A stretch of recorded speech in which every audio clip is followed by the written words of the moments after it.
Namaste. So this is a perfect subject for a perfect day on Survindos' birthday, God's own example. So there are several ways that the divine acts upon earth and humanity. The most common is that He pushes us from behind through our ignorance, giving us apparent freedom of choice. Because if there is an absolute freedom of choice, then given the state of our ignorance, things are quite likely to turn out to be a disaster. It's a different thing that man insists on freedom of choice, and so he says, okay, fine. At one place, the mother did remark that as soon as human beings were given this freedom of choice, they ended up siding with the Asuric forces. So this is why, because in ignorance we make the choice. So what the divine does is, He stays behind and He pushes us. So we act in our ignorance, we go through the consequences, we learn, and centuries and millenniums pass. And for nature, for the divine, it's nothing, it's the twinkling of an eye. So this is how much of divine action goes through. It's painful, it's full of struggle, quite a bit of suffering is involved in it. This one way. But during this process, time to time, there are some kind of representatives of the divine who come, whom we know as saints, yogis, masters. And they come to cushion us as we move through this difficult, dangerous, perilous journey of evolution. So these are the two ways that we are aware of. One is that He acts from behind, pushing us through our ignorance and letting us learn through consequences. And this leads to pralayas and resurgence of the cycles. We, of course, have chosen for that process, but it's obviously painful. But during this phase, He sends emissaries, messengers, saints, sages, who help us through this journey, and they manifest the divine compassion. So Sri Aurobindo speaks of these two things. One is the law of evolution.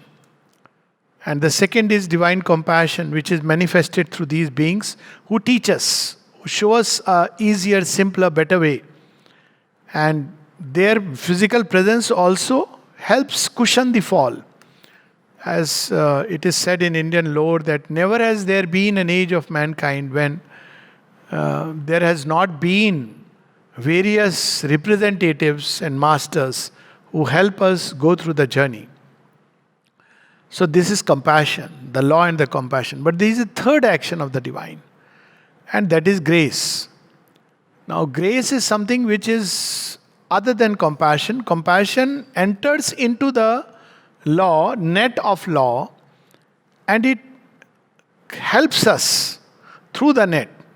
Grace can completely cut the whole net and release us from that whole process. So grace is there always, but the action of grace is a very powerful action.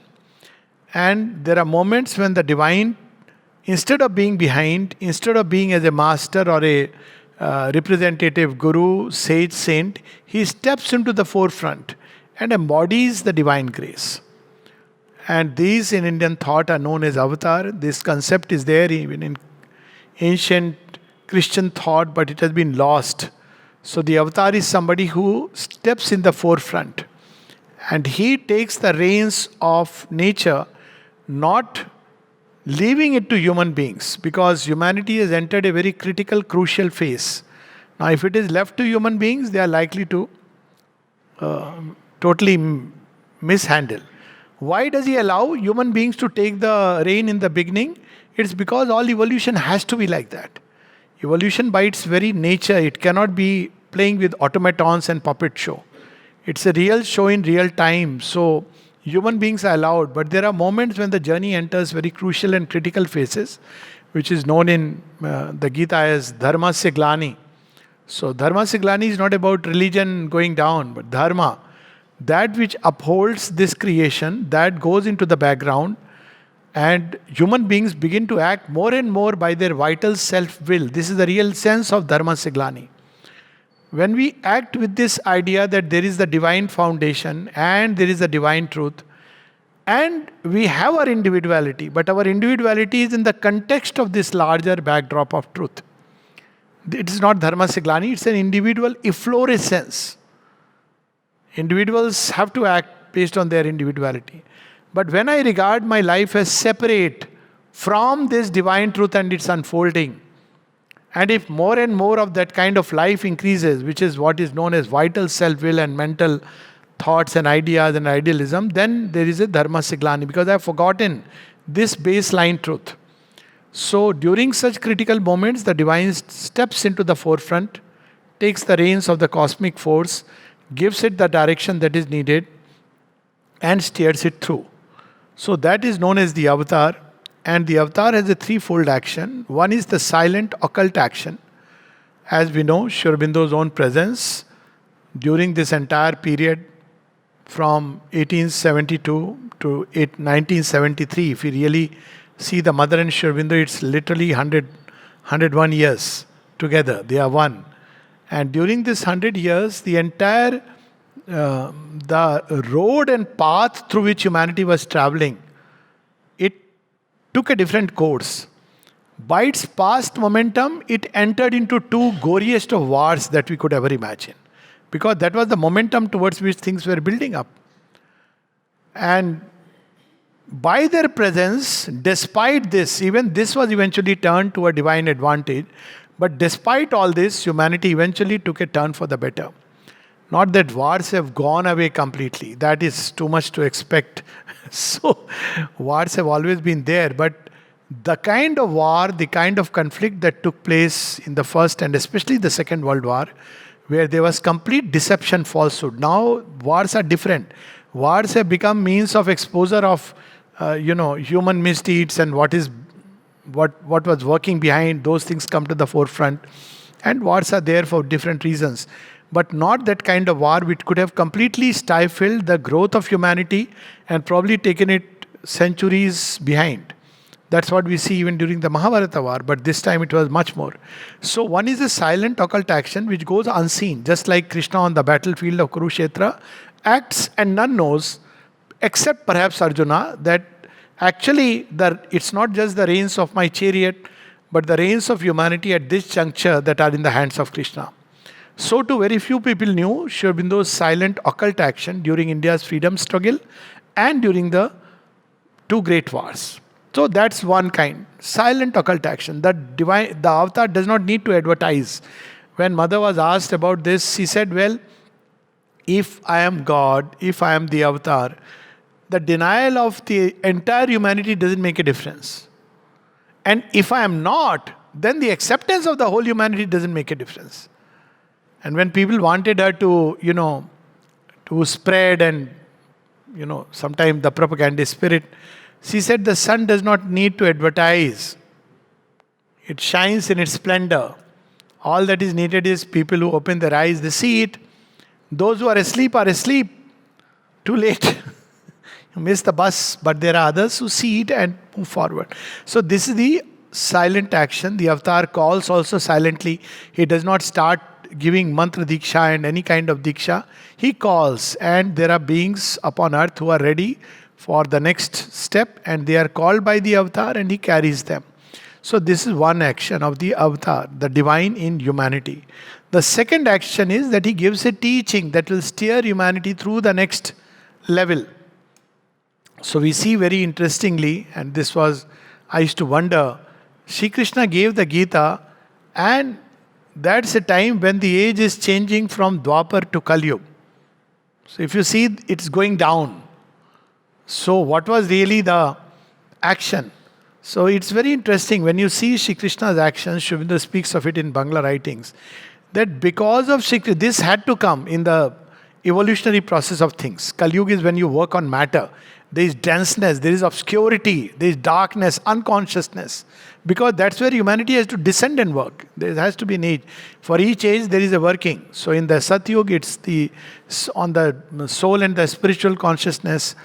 In Treta, there is the mind, so you have all these darshanas and Upanishads, and in Dwapar, it is on the heroic, it's a heroic age, on the vital, and in Kali Yuga, it's on matter and the physical stuff.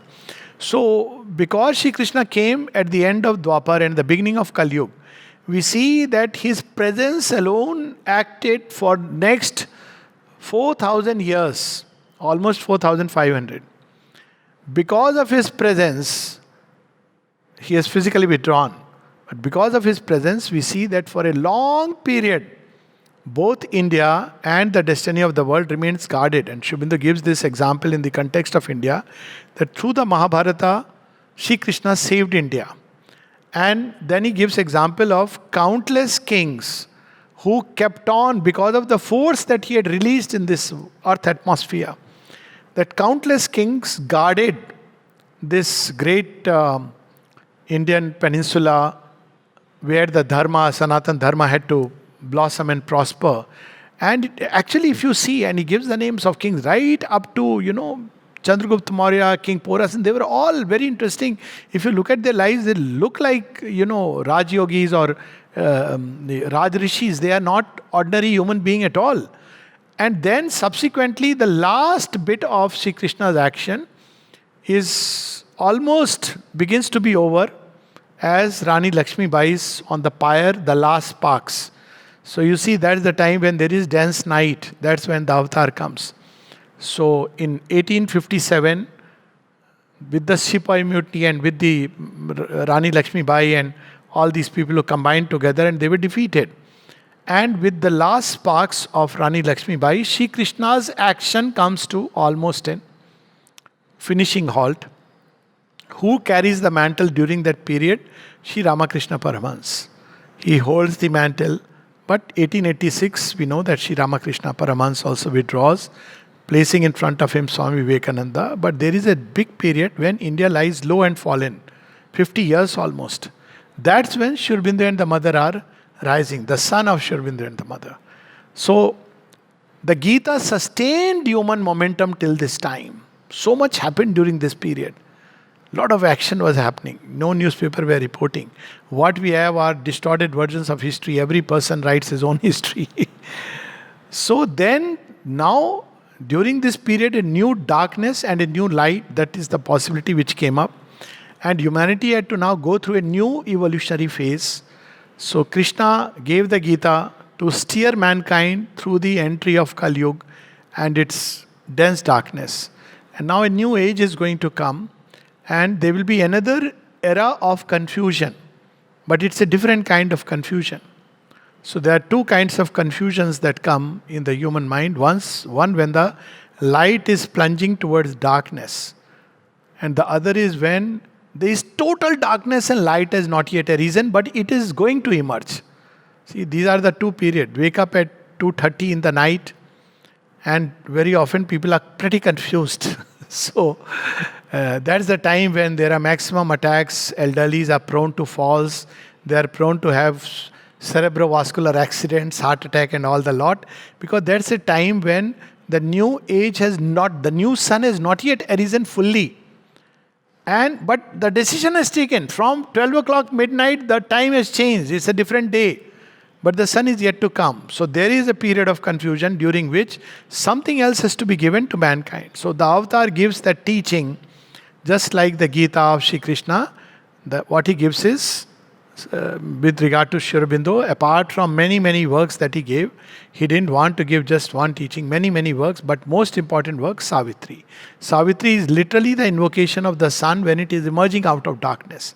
So there are different names of the sun given in Sanskrit. So the name Savitri is given, Savitu, is the sun which is emerging out of the cave of darkness. So he gave in our hands Savitri to steer mankind through this passage, through this second kind of confusion. So something similar, Shri Krishna gave the Gita, Sri Aurobindo gave Savitri. But the third action of the divine, these are the two actions, silent occult action. He gives a scripture for the age. That's why the mother said Savitri is the mantra of transformation. It is the book of the future. Everything that is going to happen is there. The path humanity will follow, all the different ways, everything has been given there that mankind needs to ever know. So if we have to launch into the new creation, if there is nothing else with us, keep a book of Savitri. The rest will be taken care of. I was always impressed by this story of Shackleton, who did the first adventure to Antarctica. So the name of his ship was Endurance. His grandmother had suggested that name. And the ship never really reached Antarctica because it was hit by the icebergs. And for 1.5 years, they were all stranded. They were not the days, or perhaps even the mobile tower wouldn't be there. They didn't know how to communicate.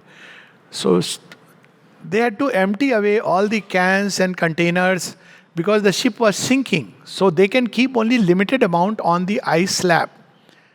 Because ice slab will also melt sooner or later. It will crack. So he ordered them that, look, keep only the bare minimum. So they had to do many, things which were not very pleasant. But many of them who had faith in God, they didn't want to part with the Bible. Understandable. But what a beautiful thing. So Shackleton had to set an example. He took the Bible, took those pages which were necessary, tore them up, kept it in his pocket and threw the rest. Because he knew that these will sustain me through this difficult period. And he is regarded as really the best captain, though he never made it, yet none died. So after 1.5 years, everybody was rescued thanks to his, perhaps the faith in God and kept by his side. So Sri Aurobindo has given us this wonderful book for the age which is dawning upon mankind. But as I said, there is a third action also which the avatar does. And that is at once occult as well as manifest action. It is by setting his own example. Sri Aurobindo emphasizes this in the Gita quite a lot. He says God's own example, and the context is when Arjuna says, why should I do works? Why should I work at all? Because mankind takes these two things. God does everything. Why should I do works?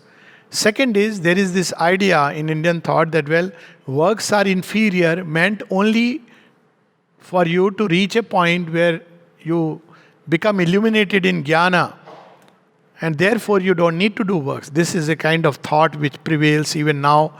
There's this tendency to regard works as inferior. Very unfortunately, none of the scriptures speak about it, but there is a tendency. So, Arjuna says, why should I engage in works when I have the jnana? He says, before doing works, you must have the knowledge. Blind doing of works doesn't lead us anywhere. So, when Arjuna says, okay, you are asking me to work, but how? He says, first you withdraw inwardly and upwardly and discover knowledge. So Arjuna says, I am totally confused now. You want me to act or you don't want me to act? His confusion is not to be or not to be. That comes later. He says to act or not to act. He says act, but on the basis of jnana. So first thing to be conquered is knowledge, then act. But knowledge itself is conquered through works. And then fill the heart with love. Then the action is perfect. This is the teaching of the Gita. So Sri Aurobindo reminds us, when Arjuna says, you are asking me to have knowledge, then you are asking me to act. Aren't you confusing me? Why should a man who has the knowledge act? His need of action is over because he is moved by these ideas of karma. And that is the time when Shri Krishna tells him, see, there is nothing in this world or any other that I have to act for. Why? Because normally we act in an egoistic manner for selfish ends. So Shri Krishna says, there is nothing which I need or desire, yet I act. I not only impel men in the path of action, I act myself. Because if I were not to act, these worlds would go to perdition. And Sri Aurobindo speaks of it as God's own example. With that view, when we look at Sri Aurobindo's life, so very often, there are 2-3 ways of entering into Sri Aurobindo's yoga. One of them is just reading about his life. So when we read about his life and dwell in that, it's like Ramayana, Bhagavatam. If you read, you understand from a different perspective. And more importantly, when we read their life, we develop a spontaneous bhakti, which is very different from just reading the books. When we read the books, we try to follow the scripture. we forget that the one who gave the scripture is always greater than the scripture. It's plain logic.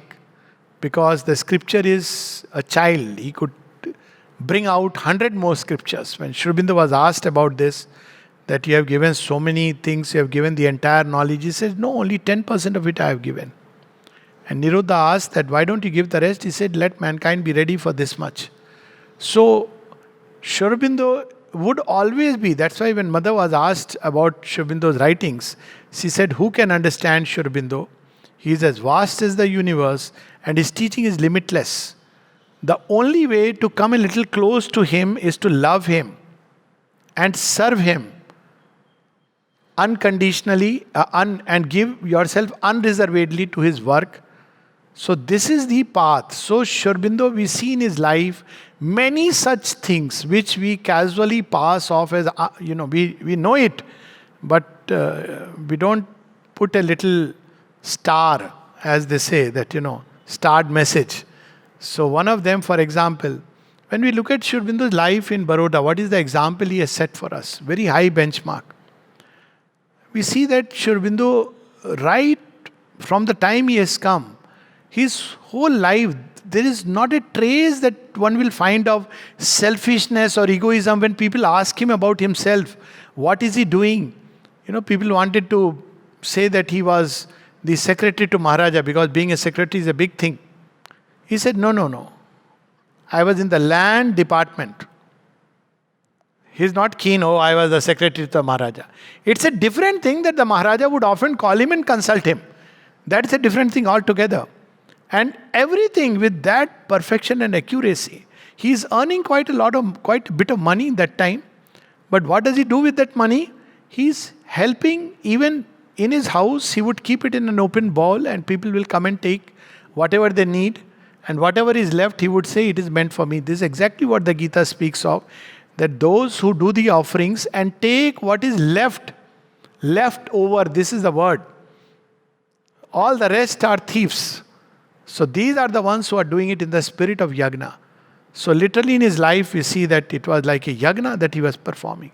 His wife would ask him, how beautifully he would reply that it's not just one family. The entire so many millions, they are knocking at my door. I have the strength to raise this fallen race. At the same time, he says, they seek my help. Should I say no? And then he says something very beautiful, that so far I have given 2 annas to God and kept 14 annas with myself. And I feel like a thief. I should give the entire thing to God. So when we look at just his Baroda period, everything, the high noble temperament, the way he could have afforded a very luxurious house. But he would live with a mat on the floor. And when Dinendra Kumar Roy asked him that he was expecting a suited, booted gentleman. He was gentleman, of course, the perfect gentleman. If you read about Sri Aurobindo's many aspects of life, you feel what the ancient Aryan type would have been. His speech, soft-spoken. He was never known to have raised a word except once.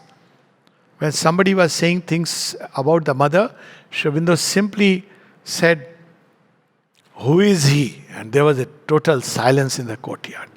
Another time when he was pushed in the jail, and he just looked, and that was enough, and the jailer ran away because he said anger was foreign to my temperament. These are Sri Aurobindo's words. How many occasions would have come? You are being taken by, all kinds of charges are being put against you. You are taken to the jail. But anger is foreign to his temperament.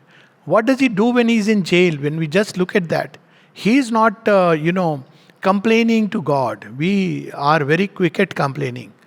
In fact, after all the things that we are provided, still we complain. We have mastered the art of complaining. And Sri Aurobindo says that there was a little doubt. What was the doubt in his mind? He says, I had asked you to protect me only till India gets free. Not protect me for my own sake. I wanted India's freedom and I just wanted you to protect me. That's all. Nothing else I want. So how come I am here? And then the divine tells him, wait and see. And he waits. And for 2-3 days there is an unsteady condition. And then everything becomes quiet. If ever in life we have a problem, if ever is, let me put it, that life does bring, its share of problems, burden of cross. And during this corona period, people were confined and there was a difficult time for many people. So I used to feel, and of course I've shared this, we should read Survindo's Tales of Prison Life. How he has dealt with that situation where he is isolated, where this sword is hanging over his head, whether he'll be deported to Andamans or he will be, hanged. These were the two possibilities because they had known that Survindo is the most dangerous man. The British Empire knew that if he is there, there is risk and danger because he could answer them in their own language. And yet we see that Survindo is left. And in that state, when he was all alone in that jail, instead of lamenting, instead of complaining, instead of going into depression to which we are all so prone, he was turning it into an opportunity to intensify the yoga. Yoga had already started just before that. Then we see another very interesting, beautiful example. What simple childlike trust. He is going in the carriage and suddenly we see that the Godhead, that poem where suddenly the reins of the horse are stopped and he is saved. Now we all experience these things. We don't see the Godhead, but we are very quick to explain it on very natural ways. But Sri Aurobindo knows that it is the divine who has intervened and saved me. It is not just an ordinary eye with which he walks on Parvati hills and suddenly he has the vision of the mother. There's a beautiful poem on that, the hilltop temple. And the other when he is walking on, of course, the other one is World Mother, which is on Narmada when he goes to Kali temple. Or when he is walking on the Takhte Suleiman, the seat of Solomon. Now you see, what is his example? When we go, oh, this is so beautiful, this is so lovely. No harm with that. But suddenly, a door opens through nature. When we move through nature, a door may open. And that door is not just the vision of the physical beauty, but of the divine presence which is behind. And because he's in that state, suddenly he comes in contact with the infinite. That's his experience, which he describes in the poem Advaita, where he experiences the infinite on the mental grounds. So we see what a difference in the way, anything that Sri Aurobindo took up. Another thing which his own life teaches us, two things with which he was known is Tyaga and Tapasya. He was known, most people used to call him Tyagarajan. So why he was called Tyagarajan? He could readily renounce without feeling that he is renouncing anything. And what he didn't renounce, from Baroda, he shifts to Calcutta. His entire salary goes for almost zero. It drops. And he's fine. But that college for which he has come, look at Sri Aurobindo's life, just a series of renunciation. And then when he comes there is this case, sedition charge. So on his own, he resigns from Baroda College. And not Baroda, the Bengal National College. Why? Because there is a charge against him. So he knows that this is not a valid charge. But he resigns. Why? Because he doesn't want college to be attacked. It's worth reading that speech during his last speech when he gives to the students in the Bengal college. He says, you all sympathize with me. See how different it is from us. If we are suffering for something, we want to gain sympathy of people. But what does he say? You have gathered here to sympathize with me. But I would much more like if you sympathize with the cause for which I stand. Because it's not about me. I will come and go, but the work must go on. And what is that work? He explains and describes the need for India's resurgence. That if you go out, you think of the mother, country as mother, live for her. This is the moment that destiny has placed before you. Who could do that? So he renounces completely that moment. Doesn't look back. Then when you see his ways of thought, ways of life, how easily he could renounce. People often, speak of Sri Aurobindo as a philosopher and thinker. And this has been one of the biggest blocks in our own understanding of who Sri Aurobindo is. We can never understand him. But look at Sri Aurobindo as a bhakta. Sounds very strange. Let's read his aphorisms on bhakti. But Sri Aurobindo meets Lele. So what does Lele tell him? Sit and see thoughts are coming to you and you push them away. Sri Aurobindo sits and pushes them away. Now this we have read. But what strikes me there is Sri Aurobindo's complete obedience and surrender to his Guru. And he says that when he was asked that, oh, you achieved nirvana in this way. He says, no, it didn't come by my own effort. It came by the grace of the Guru or Krishna and Kali, if you like. He just sits. Guru has told me to sit. So that's why later on we see in his letters, Sri Aurobindo so many times emphasizes the need of obedience to the master. This is something which in modern age we just don't understand. And he just sits, says, okay, you have told me this, I'll do it.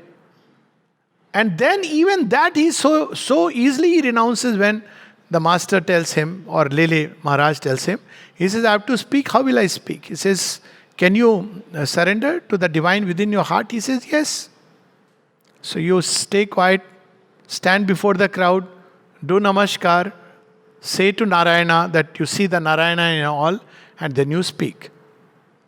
You see, Sri Aurobindo says, okay, and he speaks. Anyone else would have asked 10 questions.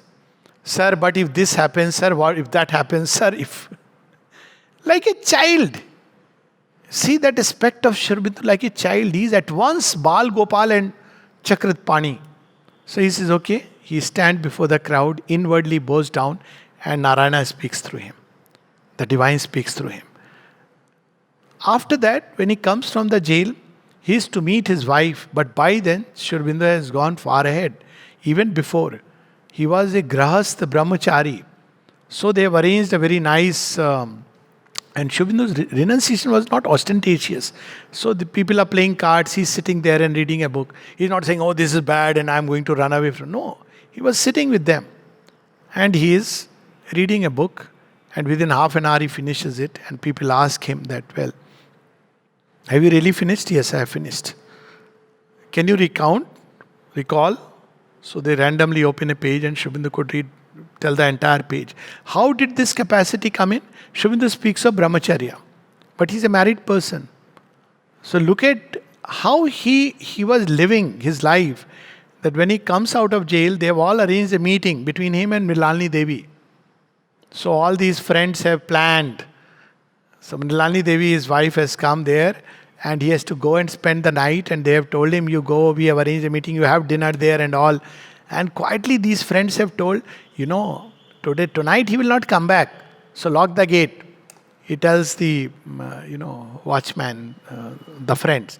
And even Charuchand Dutt, his wife, tells him, oh, you are wearing a nice kurta, this will look very nice, all. And Sri Aurobindo very quietly like a child wears all this and goes for dinner. So they all get up little late, relaxed, because, Sri Aurobindo will come later. So suddenly when they go up, they see Sri Aurobindo sitting with a cup of tea and with a newspaper in hand. So they ask, what happened? He said, no, nothing. I came back last night. I told the watchman, I'll come back. So they are now perplexed. So he says, well, I explained to Mrilalini and she understood. What he explained, what she understood. And so casually he has told all this. If you look at his life. And then at the call, Adesh, one of the things that is so remarkable in Sri Aurobindo's life is the power of surrender to the divine and the implicit obedience. That's why someone, when they were asked to give example of surrender in the context of the ashram, so an old sadhak was bit, they say deranged, but he spoke of the sanest thing. He said there are only two examples, Sri Aurobindo to the mother and the mother to Sri Aurobindo. So if anybody ever told that Sri Aurobindo said something and someone said, mother has said, oh, in that case, yes, do what the mother has said. He didn't try to, logically justify or say, but nothing. Look at the mother on the other hand.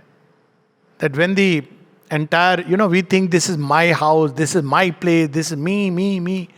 When the entire ashram, when Sri Aurobindo physically withdraws, 1950-51, so people ask, mother writes to her son, Andre, they are letters. She says, now we have so many bullocks, so many cows, so many buildings. And then she makes it a point to write. But they have put it in my name, but all this is Sri Aurobindo. I know you understand, but just in case. You know what is just in case? If a property is in your name, the son can claim it. She knows, say, I know you will understand, but just in case. Then, Sri Aurobindo's brother, his son, writes a letter. Now that Sri Aurobindo is not there, the entire ashram property is mine. I can lay a legal claim now. All the devotees, they are, perplexed what to write. Sri Aurobindo's nephew, so they can't even just, So they ask the mother, he has written a letter that the entire property is mine. What should we reply to him? Nalini Da is waiting. Mother says, tell him to come and take it. Can we ever imagine? Tell him to come and take it. He never came. See this power of renunciation, Tyagarajan. He leaves an entire field where he is considered so important for work. Sri Aurobindo takes a complete radical change and he goes to Pondicherry. Implicit obedience. And when the British government offers a bait through the French government, we'll give you a place in Algeria. Again, he consults the inner guide and he says, no, I am not going to budge an inch from here. So such obedience, such surrender to the divine. And for him it was, I would, if I may put it, a little more difficult because it's his inner divine, divine within. But he knew that it will be so difficult, so they left volumes of works. If you really read through it, there is no ambiguity about anything. What that surrender, what that obedience means with Mother and Sri Aurobindo's works. So he's his own example with all the money that was available. How was he living? With kerosene lamp, with later on one light lamp has come. That too when Mother was coming first time. Then suddenly the courtyard was lit with an electrical bulb and people knew someone special is coming. Who is coming? 2 European yogis. That's all they knew. For Mother he is lighting a lamp. And in that little lamp he is typing, literally gave his eyes to give us sight. Literally. He gave his eyes toward the end to give us sight. Completely forsaking his own comfort. Much later a table fan was put. Which there is such a funny story that, he didn't know how to manipulate the buttons. Sometimes the Lord plays at being completely ignorant. And it's so beautiful because it gives a chance to others. So he looks at Champaklal quizzically that, what is to be done. And he just does something. And Sri Aurobindo says, oh, it's that simple? It's that simple? Never pushing himself forward. A letter, I suppose this has to be posted. That Sri Aurobindo, days after days, night after night, pouring endless love and compassion on disciples. And they are still blaming him. You didn't reply to my letter, it's 2 days. Are you taking holiday, sabbatical on Sunday? People had the temerity to write this. Sri Aurobindo is not getting annoyed. How dare you? He is right with a sense of humor. He says, if you saw the avalanche of correspondence lying at my desk, even the stone-like heart of a disciple like you will melt. Please come and see what's lying on my desk. Thanks to all that we have. And apart from my other main work which is getting delayed, he was looking at the future, preparing it, so much silent action. So their life, if we just read Tyagarajan and Tapasya, what is Tapasya? Entire energy is diverted only in one. We write a book and we want the name to be acclaimed. We are very happy when we are given all the awards. Padma Bhushan, Padma Vibhushan, and what Ratna and all. So many awards from so many places. Look at Sri Aurobindo when in UK people have collected money to prepare a crown for him. And Sri Aurobindo says, when they write to him, he says, well, let the kingdom come, the crown can wait.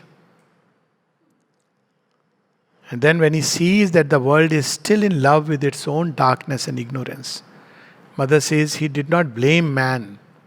He plunged into this darkness. And that is what is the mystery of 5th December. That is the penultimate sacrifice, the Tyaga. He could just renounce all the experiences, plunge into the subconscious. When we read his life, it teaches us what it means to give oneself to the divine. All our idea of giving, from tonsuring the head to some money, and that too we proclaim so much. How many years, some people have heard, how many years I have been in the ashram, I have left so much behind. Not one moment, Sri Aurobindo would say that, except one letter passingly when he tells to one of his disciples. You think Mother and myself would not have were searching for flesh pots in Egypt? He was being offered, being member of parliament and all those things. So if we just read his life and read it in this way, there are two ways to read any script: from the origin to the end, or from the end to the origin. So some people start the wrong way, and we know what I am referring to. There are two ways to read a script: from the front page to the last, and there is other which starts reading the reverse way. So you know how we read? Oh, Sri Aurobindo wanted the supermind, but where is supermind? And there is no new creation. Now they start with this premise in the mind. They start reading Sri Aurobindo. And so the perception is colored. But if we start from the other premise, it's the divine who has come and he is working out a new creation, goes through all these stages, and his last 5th December is his last Purnahuti, the great cosmic sacrifice, so that the supramental consciousness can descend much earlier, manifest much faster, then the whole meaning is changed. And Sri Aurobindo speaks about it in Savitri, that in reverse, reading the script, the divine script. So when we look at just his life, his own example, and right till then doing the works, somebody asked Sri Aurobindo, says, I want to serve you. Good, sounds very good. But I am put in the dining hall where I have to serve the sadhaks. I don't want to do that. I want to serve you. Sri Aurobindo's reply, in that case, Mother and myself are also serving the sadhaks, because I am writing letters to them and countless of their problems we are solving. So he's correcting this attitude that we are not serving the sadhaks. We are serving the divine, doesn't matter where we are. When, we get so much carried away when big people, big personalities come. These small little things, so much to learn. When Mohandas Karamchand Gandhi, he has to come, and Dilip Kumar Roy, and particularly Govind Bhai Patel, he is so excited. He has written a book, I am forgetting, toward the light to super light or something. No, that's Motilal Roy. This is another. But anyways, Govind Bhai. So he writes to Sri Aurobindo. He stayed for a few years in the ashram, then went away. But he remained a devotee. Very beautiful book he had written, beautiful experiences.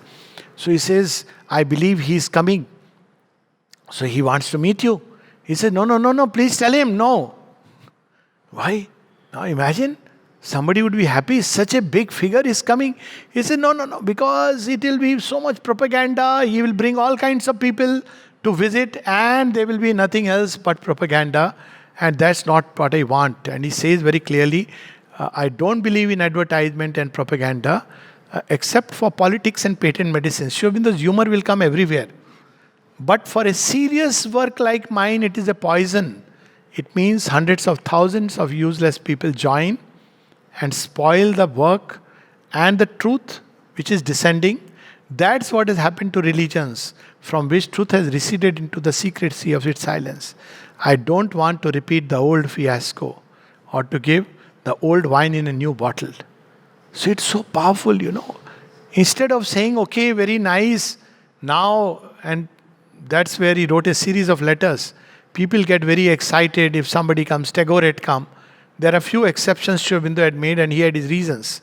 One was Tagore, and the other was K.M. Munshi. K.M. Munshi was, of course, his student. And with Tagore, he said he's a wayfarer on the same road as ours. But people were very gaga over Tagore's coming. No, they were very excited. So write to Sri Aurobindo.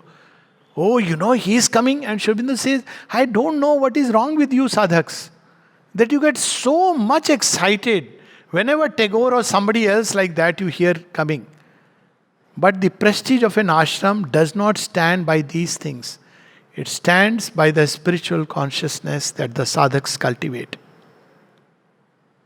And even there he is describing how to behave with at the people who are at the gate duty, how you should be when people are receiving, because you are the front people, which people come in contact with the ashram through you. How you should be at the gate, how you should deal with the bullocks which are there in the ashram. So many things that we see. Eating, one of the commonest things, and this story particularly touches, we all know, in jail when Sri Aurobindo was served lupsi, it's a kind of basically like a khichdi. Okay, khichdi is a simpler thing to understand. And some days there will be no dal in it, and there is a kind of preparation of rice, it's pure white. Some day there will be dal in it, and some day there will be lentils also, vegetables. And he says these are three examples of Brahman. There is the Shuddha Brahman, pure Brahman. Then there is Hiranyagarbha, Hiranyamaya, that with dal. And the third one is Brahman is manifesting in himself because there are some strands of vegetables in it. And then we see that, one day when food is served, how he could delay. Food is coming for the head of the institution. Everything is in his name. And breakfast is coming at 9, then 11, then 1 o'clock. Sri Aurobindo is waiting. He's not complaining. And then at, point of time, one day, there was no salt in it. And Sri Aurobindo didn't say anything. He ate. Later on, when he was asked, Ari, but there was no salt in it. He says, yes, I know. But then you took it, yes, because there is an ananda of tastelessness. When he falls and fractures his feet, he says, I was working to transform the pain into delight. Everything turning towards yoga. That's why when he writes that aphorism, turn all things to honey, that is the rule of divine living. Once he gave the mother charge of the yoga and the ashram, Sri Aurobindo would completely, whatever the mother decided was the last word for him. So when we look at Sri Aurobindo's life, I could go on endlessly. There are so many countless stories. But the whole thing, even people want to, retire more and more in meditation. Sri Aurobindo, even before he comes to Pondicherry, he is a Jivan Mukta. He has realized the divine everywhere. And yet, he is sitting in a meeting. He is full of that inner peace, that state of equanimity, endurance, faith, everything that he has asked us to follow on the path of yoga. When we read Sri Aurobindo's life, we discover it so naturally, spontaneously. It inspires us.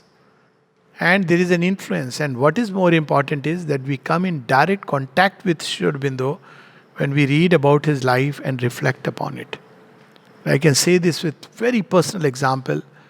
Earlier days, when I used to read Ramayana, and of course Bhagavatam, but now when I read Sri Aurobindo's life, or even when you write something, one of the books, couple of books which are so wonderful, one of course is The Adventure of Consciousness, and the other is of course Rishabh Chand's Sri Aurobindo, His Life Unique.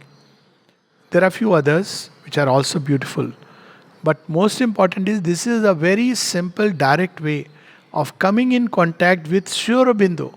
One is through the teachings, and the second is God's own example. So this is a beautiful day and beautiful opportunity to dwell upon his life. There was a message that Mother gave sometime on one of the 14th August. Let me just see if I can find that. It's very beautiful. Yes. She says that this evening we should just So this is, very special day. And in 1957, the mother gave this. She used to give playground talks. Two talks are very powerful. One of them, she doesn't give a talk, says, I just want to tell you the power, the danger of gossip. And she says it's like a spiritual suicide.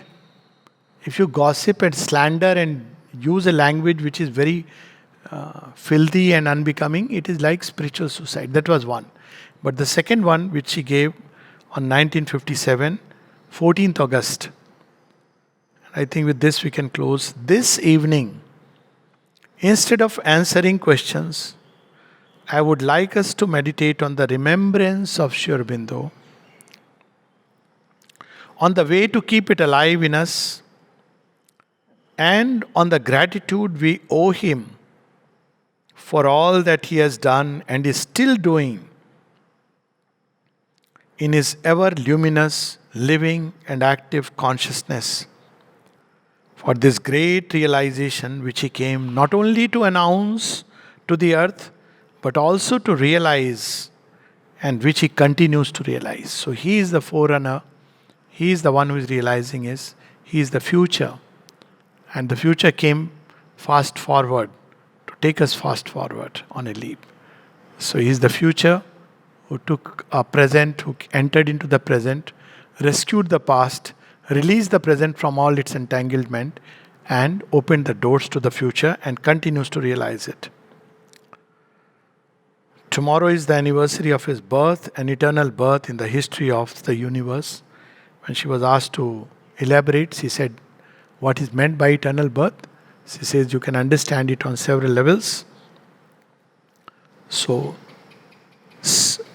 mentally, it is a birth that will be remembered as long as history lasts.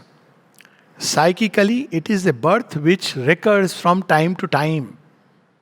So it is Sambhavami Yuge Yuge, that's what it means. Spiritually, it is the birth of the new consciousness of the divine who takes a human body. Physically, it is the divine, it is the birth of the eternal in a human body. And this birth of the eternal in a human body literally means there is a direct contact with matter. And even if there was nothing, let me put it, no works, nobody knew. That's what the mother says, the avatar, even if none knew, he would do the work that he came to do. How? Direct contact with matter. Even if nobody knew, even if he didn't write a single book, even if none knew about the supramental manifestation, yet the fact that the divine assumes a human body, that itself would be enough to take this earth to the next step. With these lines of Savitri we can close. The absolute, the perfect, the immune, our mask of imperfection he has assumed, his measure in the human measure cast, that we may to his divine measure rise. So why he has come to do this? He is here paying the debt of earth and man. And then he says, we are sons of God and must be even as he. His human portion we must grow divine. Our life is a paradox with God for key. So he has come and given the key to us. Mother has opened the door for us. She has become the bridge.